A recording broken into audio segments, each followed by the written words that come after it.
이번 시간에 394페이지 연습 문제를 풀겠습니다. 1번 양도세가 과세되는 것은 답은 3번입니다. 비상장 주식의 주식 양도. 비상장 주식은 한 주를 팔아도 양도세가 과세가 되겠죠. 1번은 그 유명한 1세대 1주택이 되는 것이고 2번은 사업용 기계장치 열거돼 있지 않았었잖아요. 네 번째는 소액주주 상장이 있기 때문에 괜찮은 것이죠.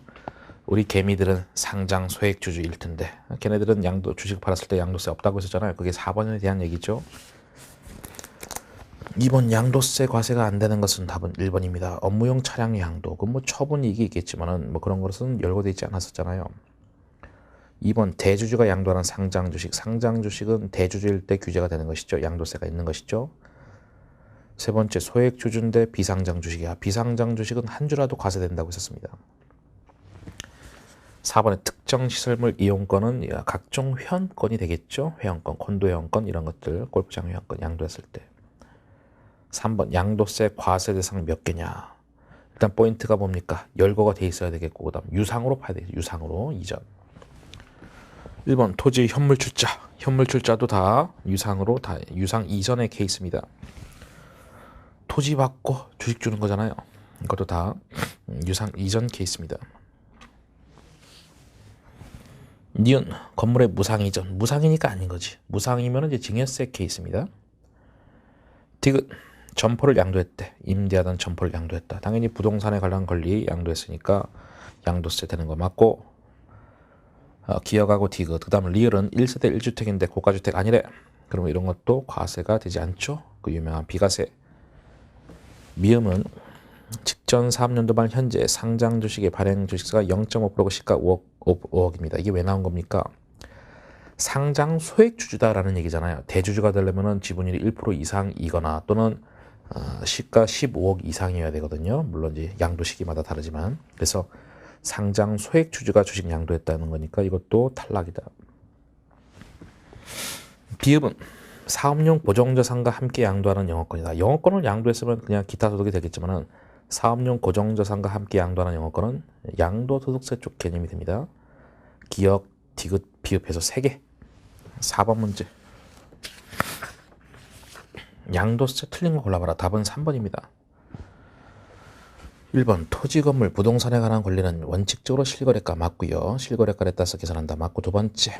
골프장 사업장을 영위하는 법인인데 자산 총액 중에서 부동산 비율이 80% 이상이고 발행한 주식을 한 주 이상 양도했을 때 양도세가 과세된다. 좀 지엽적이지만 제가 필기해드린 거거든요. 특정 주식 비 부분에 대한 얘기입니다. 특정 주식 비는요 양도 비율 불문입니다. 한 주라도 팔았을 때 양도세가 과세됐었습니다. 골프장업 이런 것들이 특정, 스키장, 골프장 이런 것들 특정 주식 쪽과 관련된 것이고요. 3번은 틀린 거예요. 보유 기간이 3년 이상 건물이야. 등기 여부 불문하고 장기보유 특별공제 틀렸죠. 장기보유 특별공제 적용받으려면 등기를 해야 된다. 4번 거주자가 토지 건물을 양도했을 때 양도한 날에 속하는 달일 말일부터 2개월 이내에 신고하고 납부한다. 그게 예정신고잖아요. 예정신고. 양도소득세는 예정신고한다고 했었습니다. 5번 양도세 비과세가 아닌 것은 제가 양도세 비과세는 몇 개 없으니까 문제 내기 좋다고 했었잖아요. 4번은 그냥 과세 대상이겠죠. 1번, 2번, 3번은 쭉 열거되어 있는 비과세니까. 6번 문제. 세율이 가장 높은 거. 우리가 세율을 다 외울 필요 없는 것이죠. 제가 2개밖에 얘기하는 거잖아. 기본세율하고 70%. 어차피 그거 마시면 되는 거지 수업 목적으로는. 1번 등기되지 않았다. 답이 1번이죠. 가장 센 놈이 미등기입니다. 나머지는 여러분이 각자 보시면 되는데 참고로 설명하면은 2번 케이스는 기본세율이고요. 3번 케이스는 50%고 4번은 20%입니다. 그래서 어쩌라고요 이런 거죠. 외울 필요 없어요. 양도세는 이제 계산이 어렵죠. 과표 7번 과표를 계산하라. 양도 가액부터 해봅시다.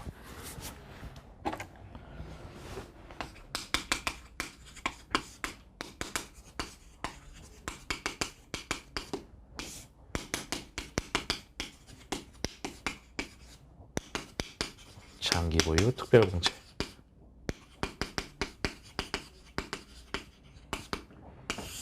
양도소득금액. 기본공제 250을 뺍니다. 그러면 그것이 이제 과세 표준이겠죠. 양도가액부터 봅시다. 양도가가 어디 있어? 양도가 실거래가가 한 평당, 그쵸? 1제곱미터당 한 평이 아니구나. 1제곱미터당 20만 원입니다. 20만 원이고요. 면적이 지금 200제곱미터입니다. 그럼 20만 원 곱하기 200 하면은요, 4천만 원이 나와요. 필요경비, 취득가. 거기 10만 원 곱하기 200 하면은 2천만 원이겠죠? 취득가가 대표적인 것이고, 그다음에 여러 가지 부대비용들. 양도비용 있죠? 부동산 수수료, 중개사 수수료가 복비죠, 뭐 복비 60만 원. 그래서 2,060만 원 빼면은 양도 차익이 나오는데 일단 양도 차익이 1,940만 원이 나와요. 장급일 특별공제인데 마지막에 16% 적용한대. 여기 16%. 그럼 얼마 나오겠지? 예? 뭐 계산하면은 나올 거고 빼주는 겁니다. 그럼 거기까지 하면은 16, 296 나올 것이고, 기본 공제는 뭐 250이죠. 어차피 믿은 게 아니면 다 공제 받는 거니까. 그러면 답이 3번입니다. 됐죠? 8번 문제. 6년 동안 부여했다. 이번엔 뭡니까? 양도소득 금액이니까 여기까지 하는 거죠. 이번에는 여기까지. 양도가액부터 봅시다. 기준시가 필요 없고 실거래가로 하는 것이죠. 1억 2천. 이제 필요경비, 취득가를 볼 텐데 취득가가 어디 있어요? 그 취득가가 7천만 원이고, 그 다음에 여러 가지 부대비용이 두 번째 줄에 양도비용 100만 원 돼 있죠? 7,100만 원. 0.71억 쓰겠습니다. 7,100만 원. 빼면 양도 차익인데 걔가 4,900이 나와요. 응? 맞나? 맞겠지 뭐. 그리고 특별공제는 박스 밑에 12% 돼 있죠. 요놈의 12%야. 이렇게 해서 빼주시면은 양도소득 금액이 4,312만 원, 답이 3번 나옵니다.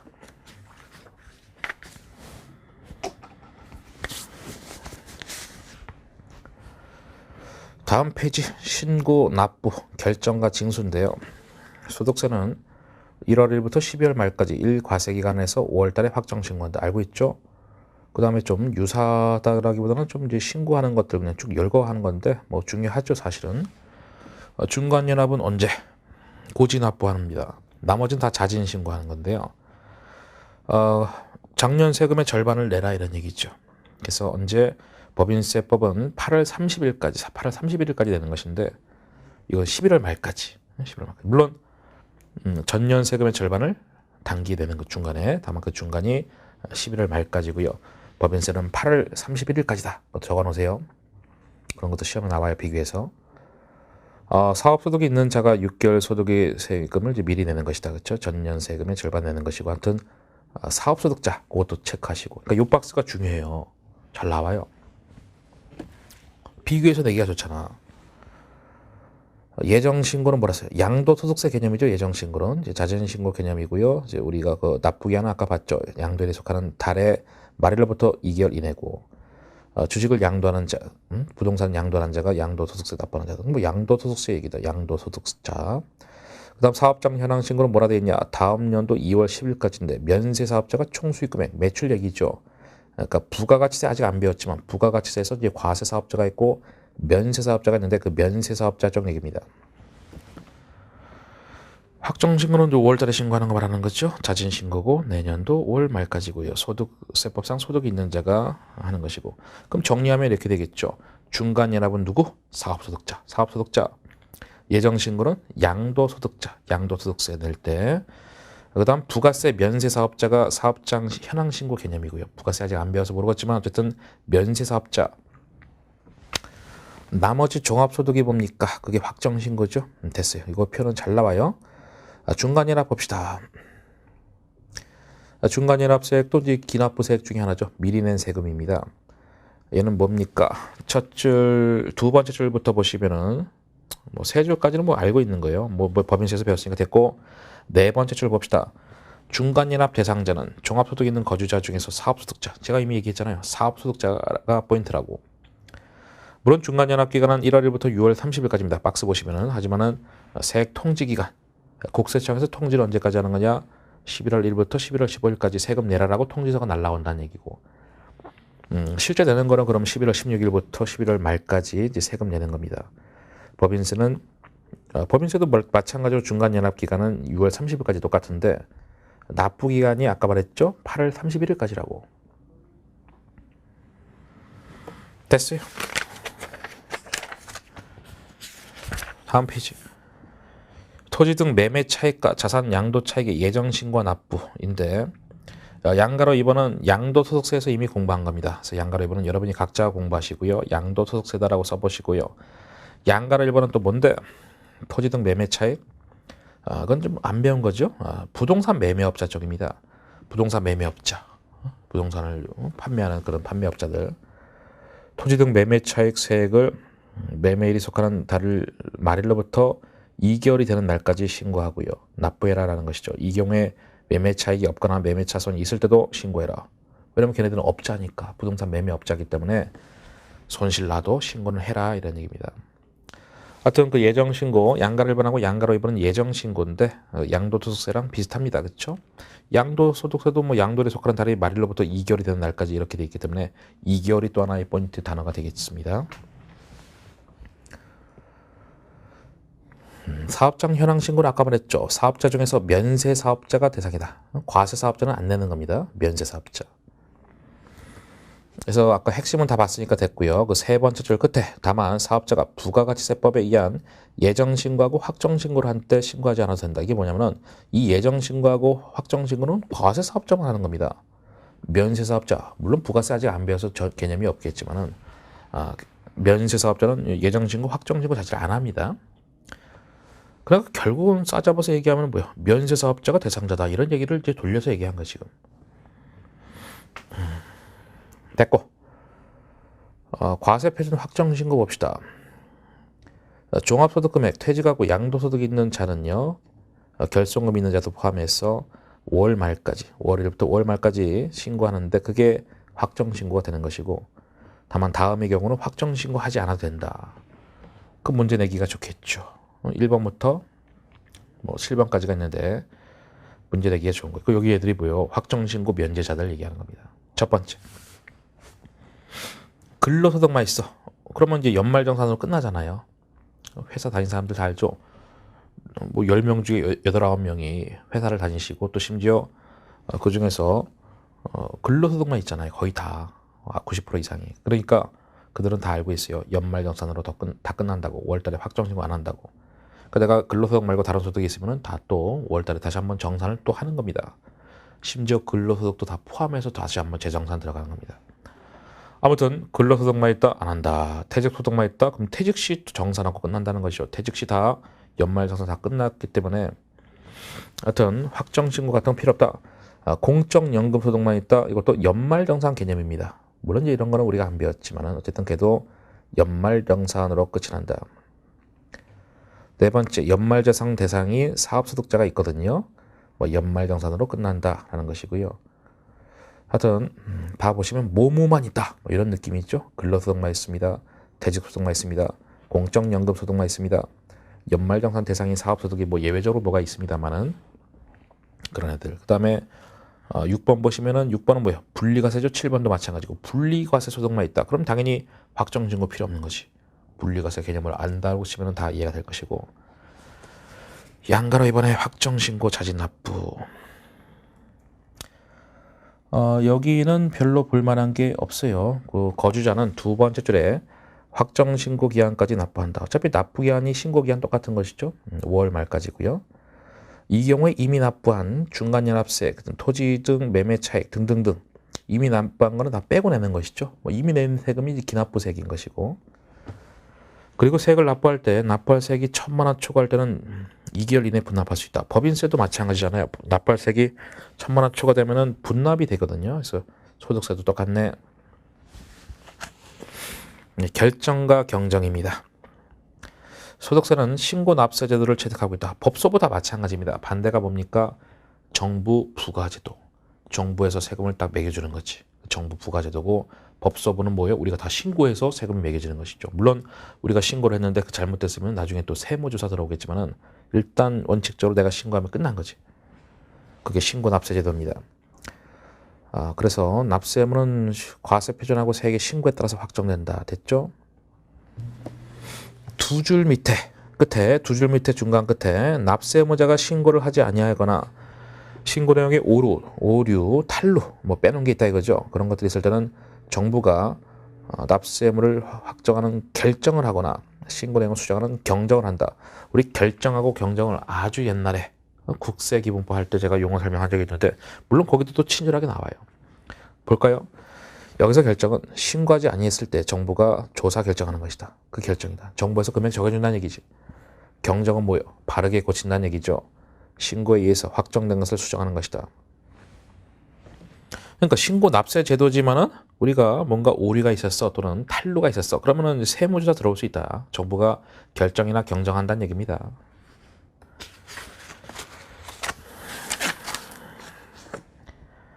그래서 결정과 경정의 방법, 과세표준 세액의 결정 경정 방법은 실지조사에 의한 경우하고 추계조사에 의한 경우가 있으며 장부 기타 증빙 서류를 근거로 실지조사에 의해서 하는 것을 원칙으로 하되 실지조사할 수 없을 때는 추계조사한다는 것이죠. 당연히 실지조사에 의한 경우나 추계조사가 있는데 실지조사가 당연히 원칙이 되겠죠. 그 장부에 따라서 어떤 증빙에 따라서 하는 것이다. 조사를. 근데 그런 게 없으면 이제 추계조사한다는 거죠. 뭐 증빙도 다 날라갔어. 뭐 회사가 그냥 분개만 해놨는데 증빙이 하나도 없어. 추계조사해야 되겠죠. 다시 한번 그에 대해서 써놨어요. 그 실지조사가 원칙이고 반가라 이번엔 추계조사가 예외다라고 써놓으시고 실지조사 결정 보시면은 실지조사 결정 또는 경정은 과세표준 신고서 및 첨부서류에 의하거나 비치 기장한 장부와 기타 증빙에 의해서 뭐 결정하는 것이다. 됐고 그다음에 추계조사는요. 필요한 장부하고 증빙이 없어 또는 중요한 부분이 미비됐어 뭐 그러면 어쩔 수 없이 추계하는 거 추정하는 거죠. 추정. 그래서 기장의 내용이 시설 규모 뭐 종합원 등에 비춰서 허위다 뭔가 좀 이상하다 빠졌다 내용이 뭐 증빙 자체가 없다 이랬을 때는 어쩔 수 없이 단순 경bil 또는 뭐 기준 경bil 이렇게 해가지고 뭐 우리가 비율 때리거든요. 예를 들어서 그냥 매출이 100억이야 뭐 증빙이 하나도 없어 비용 처리 다 했는데 그럼 추계조사 들어가는 거죠. 100억 곱하기 뭐 20% 30% 해가지고 비용 처리하고 끝내는 겁니다. 됐고 가산세는 뭐 알고 있죠? 규정을 위반한 자한테 부과하는 행정벌이다. 뭐 밑에 있는 건 필요 없고요. 넘어갑시다. 연습 문제. 확정신고해야 되는 자가 누구냐? 답은 4번인데요. 1번은 삼진전자에 근무하고 있는 근로소득 이외의 소득은 없는 자. 근로소득만 있으면 연말정산하고 끝나는 거잖아요. 두 번째는 뭐예요? 퇴직을 하고 퇴직금 받았대. 퇴직 소득만 있어도 확정신고 필요 없다고 했었고요. 세 번째는 뭐야? 이자를 받았대. 1,000만 원. 근데 분리과세잖아요. 금융소득은 2,000만 원 이하면 분리과세이기 때문에 이것도 확정신고 필요 없고 그냥 임대료 받았어. 당연히 해야지. 사업소득이겠죠? 확정신고 해야지. 2번 문제 신고 나쁜데 틀린 걸 골라보세요. 답은 1번입니다. 제가 적으라고 했었는데 사업소득 있는 자는 중간연합 언제까지 하는 겁니까? 8월 말까지가 아니라 11월 30까지. 법인세는 8월 31일까지겠죠? 법인세는 8월 말까지고요. 1번이 틀렸어요. 왜냐하면 소득세 물어봤으니까. 종합소득 있는 거주자는 5월 말까지 확정신고 맞죠? 세 번째, 면세사업자는 사업장 현황 신고인데 2월 10일까지. 그 다음에 양도소득세 관련 주식을 팔았을 때 반기 말일로부터 2개월 이내에 예정신고한다라고 해서 다 우리가 살펴본 것들입니다. 3번 문제 갑니다. 신고납부 틀린 거 골라보세요. 답은 3번. 1번은 과세기간은 임의로 변경할 수 없죠. 소득세 과세기간 정해졌잖아요. 1월 1일부터 12월 말까지. 법인세는 1년 이내에서 결정할 수 있었지만 소득세는 정해져 있었습니다. 사업소득이 있는 자는 6개월의 소득세를 미리 납부하는 중간연합제도 적용 대상이다. 맞죠? 중간연합의 포인트는 사업소득자다 했었고 세 번째는 틀렸어요. 물론 세 번째는 안 배웠지. 안 배웠어요. 매입처별 세금계산서 합계표 이런 건 부가세에서 배우는 거거든요.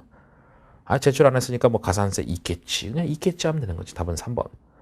이름은 참고로 뭐 매입처별 세금계산서 합계표, 불성실 가산세. 이름까지 아실 필요 없고요. 네 번째는요. 근로소득만 있는 자는 연말정산으로 모든 납세 의무가 종결되기 때문에 확정신고는 원칙적으로 하지 않아도 된다. 그렇죠? 많이 얘기했던 얘기고 4번 틀린 설명 골라보세요. 원칙적으로 신고 납부 제도다. 그래서 납세 의무는 신고에 따라서 확정된다. 맞죠? 두 번째, 중간연합 대상자는 종합소득이 있는 자 중에서 사업소득이 있는 자 역시 많이 봤던 것이고, 세 번째, 중간연합세액을 언제까지? 11월 말까지. 맞죠? 네 번째, 4번이 틀렸는데 부가세법에 의해서 예정 확정 신고한 사업자는 이제 과세사업자거든요. 일반적인 사업자가 과세사업자인데 걔네들은 사업장 현황 보고서를 제출할 필요가 없었죠. 그렇죠? 2월 10일까지 제출하는 건데 아무튼 제출할 필요가 없는 거고요. 면세사업자만 제출하는 것입니다. 드디어 마지막 세법 부가가치세법입니다. 우리 법서부에서 부가세가 이제 마지막인데 거기 406페이지 보세요. 부가세 기본 개념부터 살펴봐야죠.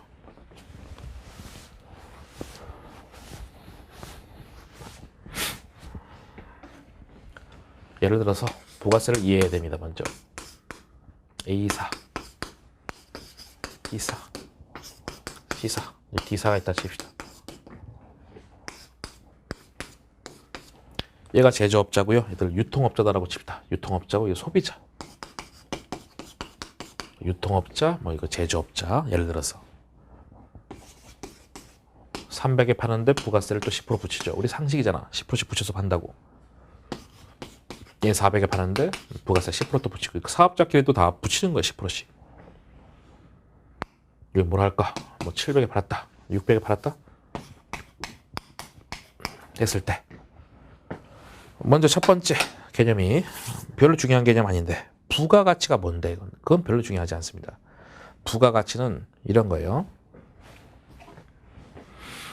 일단 부가가치는 이겁니다. 처음에는 이 물건을 이제 만들어서 300에 팔았어. 이 300이 부가가치인데 여기서 400에 팔았으니까 100만큼 늘었잖아요. 아우 안 중요해. 400인데 또 600에 팔았으니까 또 200만큼 부가가치가 올라갔어요. 그럼 다 더하면 얼마야? 600이죠. 그 600이 뭐야? 얘랑 똑같은 거지. 그러니까 결국 최종적인 재화 용역의 판매가다라고 보시면 돼. 그러니까 재화 용역의 최종적인 판매가다라고 봐도 무방합니다. 그게 이제 부가가치인데, 아무튼 그러니까 결국 이제 부가가치라는 것은 재화 용역의 가치다. 재화 용역의 최종적인 산출물이다라고 봐도 되는데, 이 부가가치를 소비했어. 너가 이 가치가 있는 재화 용역을 소비했으니까 세금 때리겠다라는 겁니다. 앞에 법인세하고 소득세는 뭐예요? 소득이 많으니까 세금 때리겠다. 상식이잖아. 그렇죠? 근데 부가가치는 왜 때리냐? 네가 이 가치 있는 재화 용역을 소비했잖아. 썼잖아. 그러니까 너한테 세금 때리겠다. 근데 이거는 쓴 게 아니잖아. 그냥 내가 사가지고 팔고 이런 거잖아. 근데 이걸 일일이 따지기가 너무 빡신 거예요. 부가가치를 얘가 소비했는지 안 했는지 다 따지기가 너무 힘들잖아요. 일일이. 그러니까 내가 물건을 얘한테 샀어. 같은 사업자끼리인데도 그러면은 네가 이걸 소비했다라고 간주해서 10%씩 매기겠다는 겁니다. 그러니까 소비 시점이 다 제각각이기 때문에 쉽게 말하면 내가 저걸 샀어? 그럼 산 놈이 뭐예요? 소비했다고 가정하는 거야. 실제로 부가가치를 그러니까 부가가치 다시 말하면 재화 용역을 소비한 시점은 어떻게 다 찾아 일일이 힘들잖아요. 그러니까 일단 매기겠다는 거죠. 그럼 이제 B 사업자 볼까요? 하나를 딱 찍어서 얘는 이렇게 개념이 돼요. 매출세하고 매입세. 처음에 개념 잡는 게 중요합니다. 납부세. 얘는 400에 팔았지만은 그래. 일단 우리가 그렇게 약속을 했다. 재화 용역을 공급할 때 10%씩 매기자라고 약속했다. 왜냐면 소비 시점이 다 제각각이니까 일일이 쫓아가기 다 빡시다라는 거예요. 그러니까 나는 요 40만큼을 받았어. 원래는 400을 받을 건데 10%만씩 붙였잖아요. 그럼 440 받았어. 그런 다음에 40을 세금 내는 거지. 왜? 개념 자체가 사업자가 납세 의무자고요. 세금을 내는 자고, 이 소비자가 담세자야. 세금을 부담하는 자. 두 개가 보통 같거든요. 이걸 다르다라고 해서 이거 간접세라고 합니다. 법인세하고 소득세는 뭐 직접세죠. 내 세금을 내가 내, 직접. 우리 그렇게 배웠잖아요. 내가 2배 사근 연기 태양. 하여튼 내 소득을 내가 일일이 다 신고해서 내가 세금 다 내는 거잖아요.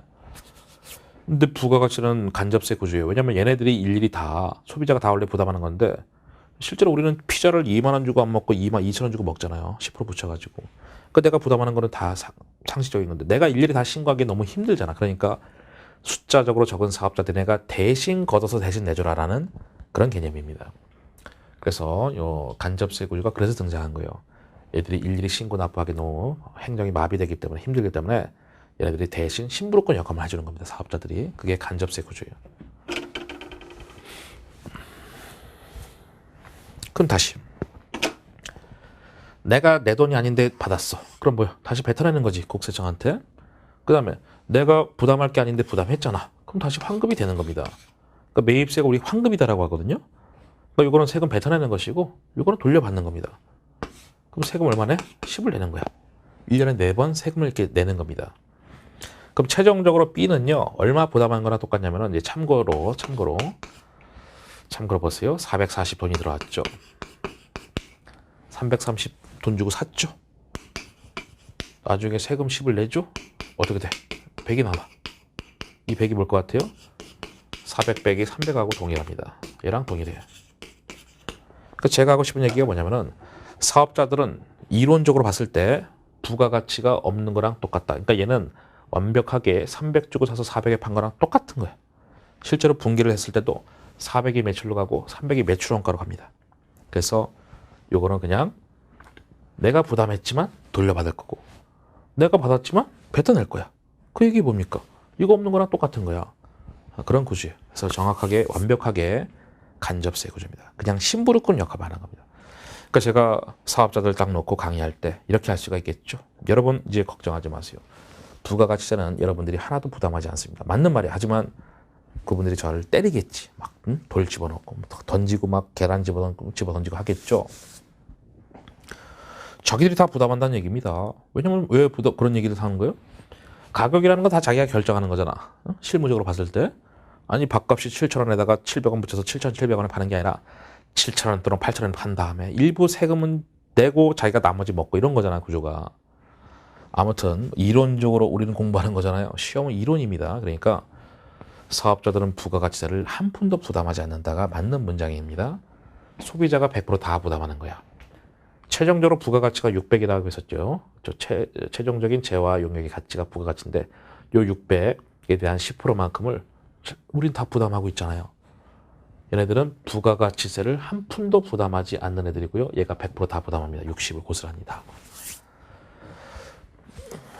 부가가치세 기본 개념 봅시다. 기본 개념은 어디입니까? 하나, 둘, 6번째 줄에 부가가치세란 재화 용역이 생산되거나 유통되는 모든 단계에서 창출되는 부가가치를 과세 대상으로 하는 조세다라고 해서 제가 이제 그렇게 지금 설명한 거거든요. 부가가치가 이렇게 해서 뭐 300 더하기 100 더하기 200 해서 600인데 600에 대해서 이제 세금 때리는 거다라는 것이고요.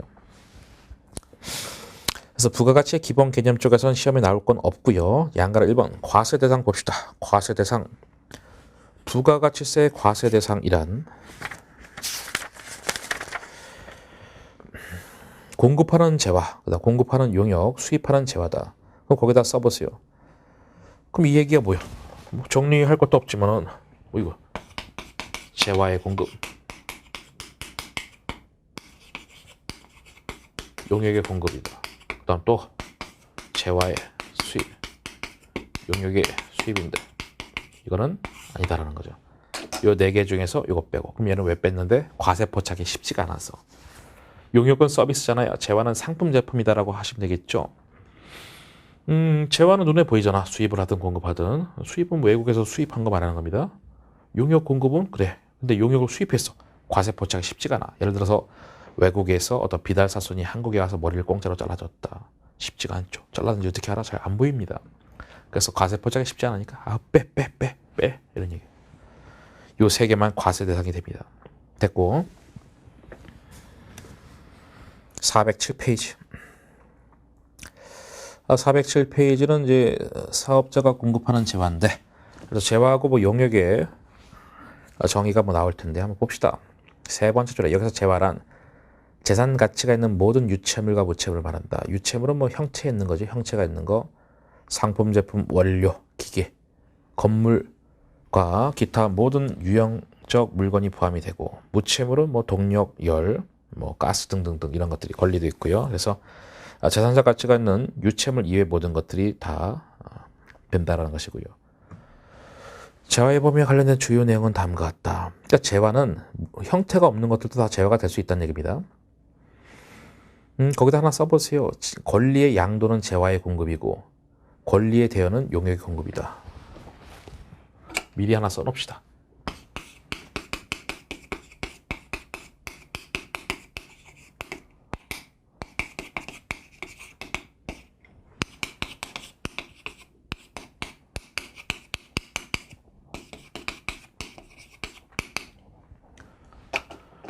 권리, 어떤 뭐 특허권을 팔았다 이런 거 다 재화로 보는 겁니다. 그 형태가 없는 것들도 다 재화가 될 수 있다라고 지금 방금 배운 것이죠. 그 형체 없는 무채물에는 아까 뭐 여러 가지 뭐 동력, 열, 뭐 기타 뭐 등등 하면서 권리도 있는 것이고, 그래서 됐고, 그다음에 동그라미 1번에 보시면은요, 재산적 가치가 있는 물 등등등 이런 것들은 유채물이고요. 그다음에 2번은 유채물 그 자체가 거래 대상이 아니하는 것들, 예를 들어서 화폐, 수표, 어음이 있는데 주식하고 채권도 써보세요. 동글뱅이 1번은 시험에 나올 게 없는데 동글뱅이 2번은 그런 게 나와요. 화폐, 수표, 어음, 주식, 채권도 써보세요. 걔네들은 재화가 아니래. 그런 게 중요한 거, 재화가 아닌 것들. 그럼 방금 읽은 거 있죠. 화폐, 수표, 어음, 주식, 채권은 왜 재화가 아니냐? 우리가 이제 부가가치세는 기본적으로 재화 용역을 소비할 때 세금 매기는 건데, 부가가치세 소비. 그러니까 결국은 얘네들 화폐, 수표, 주식, 채권, 어음 이런 거는 소비 대상이 아니다. 써서 없어지는 성격들이 아니잖아요. 그래서 써서 없어져야지 그놈에 대해서 우리가 과세를 때릴 텐데, 이 써서 없어지는 성격이 아니기 때문에 걔네들은 재화 자체가 안 된다라는 그게 논리입니다. 그래서 이런 거를 팔았을 때는 뭐 10% 안 매긴다는 얘기지, 쉽게 말하면. 그 다음에 3번 쪽에서는 무채물에는 이제 각종 권리가 포함된다고 했었죠. 영업권의 양도는 재화의 공급이다. 그러니까 각종 권리를 팔았을 때는 재화다. 권리를 빌려줬다 하면 용역으로 보는 겁니다. 서비스로 보는 것이고. 됐고요. 반가로 2번. 사업자가 공급하는 용역. 이번에 이제 용역입니다. 용역 기본적으로 서비스가 되겠죠. 부가가치세는 국내에서 공급하는 용역 중에서 사업자가 공급하는 것만 과세 대상이 되고, 사업자가 아닌 자가 일시적으로 공급하는 용역은 과세 대상에서 제외된다. 그러니까 일시적으로 공급하는 거, 사업자 아닌 자가 결국 이제 우리가 부가가치세를 그러니까 예를 들어서 보세요. 내가 오늘 뭐 중고나라 가서 뭐 가방을 팔았대. 100만 원짜리 가방을 팔았대. 근데 거기에 대해서 뭔가 재화를 공급했으니까 부가가치세를 매깁니까? 그런 거 안 하는 거잖아. 누가 하는 거요? 사업자들이 10%씩 매긴 거, 사업자들이. 그러니까 여기 얘기가 사업자가 아닌 자가 공급한 용역이야. 과세 대상이 아니다라는 거죠. 물론 재화도 마찬가지야. 재화든 용역이든 사업자가 아니면은 안 하는 거야. 부가가치세는. 우린 또 그렇게 하고 있잖아. 내가 중고나라에서 물건 판대. 근데 가끔 제가 이런 글을 본 적이 있어요. 요즘 안 들어가지만 한 3, 4년 전만 해도 가끔 가다가 뭐 1년에 몇 번씩은 그래도 중고나라 들어갔었던 것 같은데, 이런 글을 본 적이 있습니다. 판매가 완료됐대. 근데 맨 마지막에 판매 완료됐는데 글을 딱 봤더니 부가가치세 뭐 포함기 돼 있는 거야. 그냥 걔는 그냥 개인이야. 어떤 사업자도 아니고. 예를 들어서 뭐 이거 뭐 거울 파는데 뭐 30만 원짜리인데 부가세 포함해 33만 원입니다. 이렇게 팔고 있더라고. 어떤 나쁜 놈이. 그래서 또 모르면은 또 다 가는 건데, 아무튼 우리 개인들은요 그런 거 없어요. 사업자들이 부가세를 매기는 겁니다. 방금 읽은 문장이 그 문장이었고요. 그 다음에 이 밖에 그럼 이제 여기서 용역이란 재화 외에 재산적 가치가 있는 모든 영무, 서비스죠. 그래서 어떤 애들이 있냐? 지엽적이죠. 16번까지나 있네. 그럼 그 중에서 나올 수 있는 것들만 체크하겠습니다. 우리가 많이 쓰는 거 건설 용역이다라고 하죠. 이제 수저업들은 이제 건설업이 수저업이라고 하는데, 왜냐면 대표적으로 이런 걸 하거든요. 일을 자기들이 직접 짓고 파는 것보다는 시행사 일을 대신 받아다가 대신 해주고 돈 받는 거잖아요. 그러니까 용역이다라고 하잖아요. 서비스. 그러니까 우리 회계할 때도 뭐 건설 용역에 대해서는 우리가 뭐 진행을 때리고 했잖아. 용역이니까. 아무튼 부동산 매매는 재화를 공급하는 사업에 포함된다. 부동산 매매는 당연히 토지 건물을 파는 거니까 당연히 용역 쪽이 아니고 숙박 서비스, 음식 서비스 이런 이야기 하잖아요. 뭐 코로나 때문에 가장 어려운 업종 중에 서비스업이 있다 이러면서 숙박, 음식, 항공 뭐 나오잖아. 여행 이런 것들. 저쪽에 4번도 뭐 정보통신업, 방송통신 같은 거죠. 방송통신 용역 이런 말 하죠. 금융보험 용역 이런 얘기 5번에서 하고, 부동산업도 마찬가지입니다. 다만 전답, 과수원, 목장용지, 임야, 아우 짜증나 이거 다 외워야 되나? 염전 임대업 이런 것들에 대해서는 제외한다. 다 보시면 이제 어떤 임대 쪽과 관련된 거죠. 염전 임대업, 공익사업 관련된 지역권, 지상권 설정, 대여 사업 이런 것들을 제외한다 해서 뭔가 부동산 쪽에서 임대 쪽을 제외한 나머지들은 뭐 용역으로 과세가 된다 이거고요. 그럼 여기 있는 전답부터 뭐 대여 사업을 제외한다 이거는 용역이 아니고 그렇기 때문에 과세 대상이 아니다. 왜냐하면 부가가치세 과세 대상은 뭐 재화의 공급, 용역의 공급인데 이건 용역 자체로 보지 않는다라는 얘기입니다. 뭐 지엽적이지만 짜증나게 되면은 여기 있는 다만부터 제외한다. 그거 갖고도 막 말문제 되거든요. 그래서 염전 임대업, 뭐 전답 과수원 그런 것들 뭐 빌려줬을 때 이런 거는 과세 대상이 아니다라고 또 돼 있고요. 다음 페이지에 교육 서비스업은 10번입니다. 교육도 뭐 다 서비스업이죠. 나머지 중요한 거 없고 그다음에 수입입니다. 수입인 수출의 반대가 수입이죠. 외국에서 물건 사들이는 게 수입일 텐데 이쪽에서는 이 개념을 한번 제가 설명을 미리 드릴게요.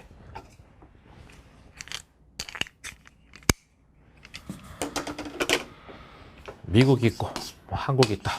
뭐 루이비통 가방이 있다 그러십니다. 루이비통 300만 원. 여기도 루이비통 가방이 300에 팔리고 있다고 칠게요. 그래서 부가가치세율이 나라마다 다 달라요. 어떤 나라는 또 부가가치세도 없는 것이고, 그래서 그냥 우리나라는 10%인데 미국은 그냥 편의상 20%로 그냥 가정을 하겠습니다. 그럼 걔네들은요 360에 이 가방을 팔고 있었던 거야. 지네 나라에. 똑같은 품질이고 똑같이 생긴 겁니다. 우리나라는 330에 팔고 있었겠지. 그래서 이런 상태에서 수출이나 수입을 하려고 하는 겁니다. 먼저 수출하려고 보세요. 수출을 수입하려고 하는데 어느 한쪽에서 맞겠지. 보세요. 똑같은 가방인데 부가세가 다르기 때문에 다 다르게 팔고 있는 거예요. 그 나라에서. 이 330짜리를 여기서 팔아. 불티나게 잘 팔리겠지. 근데 미국에 있는 가방 360을 수입을 하려고요. 안 팔리겠지. 그래서 이건 거래가 안 되는 거예요.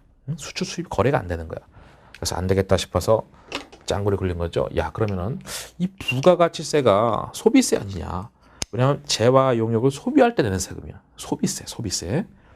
그럼 소비한 나라에서 세금 때리겠다라는 겁니다. 그 한국에서 일로 갈 때는 영세율 적용하는 거야. 영세율. 그걸 영세율이라고 해요. 영세율. 그 영세율은 수출시에 등장하는 개념이죠. 수출시. 그런 다음에 니네 나라 미국에 있는 세관장이 니네 나라 20% 세금 걷어가라 이런 얘기죠. 그러니까 이 가방을 300에 그냥 미국에다 팔고 그 다음에 이 가방을 20% 받는 거는 니네 나라 세관장이 해라. 노란머리. 응? 그럼 마찬가지로 수입할 때는 0% 적용하는 것이 그렇죠? 0% 세율 적용받는 것이고 한국에 있는 세관장이 등장하겠지. 당연히 10% 걷어가겠죠. 이 가방을. 미국에서 수입한 이 가방을 갖다가 한국의 부가세 10% 적용해서 330만 원을 수입자한테 걷어가겠죠. 이렇게. 그리고 수입자가 사업자든 아니든 간에 세관장은 10% 걷어가겠죠. 보세요. 당연한 얘기입니다. 사업자끼리 팔 때도 10% 걷어가는 거고 소비자한테 팔 때도 10% 걷어가는 거잖아요. 그러니까 당연하게 여기 수입한 자가 있어. 이 수입자가 사업자든 아니든 간에 이 세관장은 나한테 수입자한테 10% 걷어가겠죠. 봅시다. 재화의 수입은 수입자가 사업자가 아니어도 과세된다. 제가 방금 얘기한 게 바로 나오네. 수입자가 사업자이든 아니든 한국에 있는 세관장은 10% 걷어간다 이런 얘기잖아요. 이걸 이해했으면 얘도 당연한 얘기요. 근데 그런 게 또 시험에 잘 나옵니다. 세 줄 밑에 네 줄 밑에 이러한 취지에서 재화 용역의 공급에 있어서는 사업자가 공급하는 경우에 한해서 과세 대상으로 하고 있으나 재화의 수입에 있어서는 수입자가 사업자인지 여부를 불문하고 과세 대상하고 있는 것이다. 뭐 대단한 문장 같지만 당연한 것이다 이겁니다. 수입자가 사업자이든 아니든 간에 10% 걷어간다라는 것이고 이건 너무나 당연한 얘기를 써놓은 거예요. 됐어요. 그래서 여기까지 하고 그 반가로 4번부터는 다음 시간에 하도록 하겠습니다.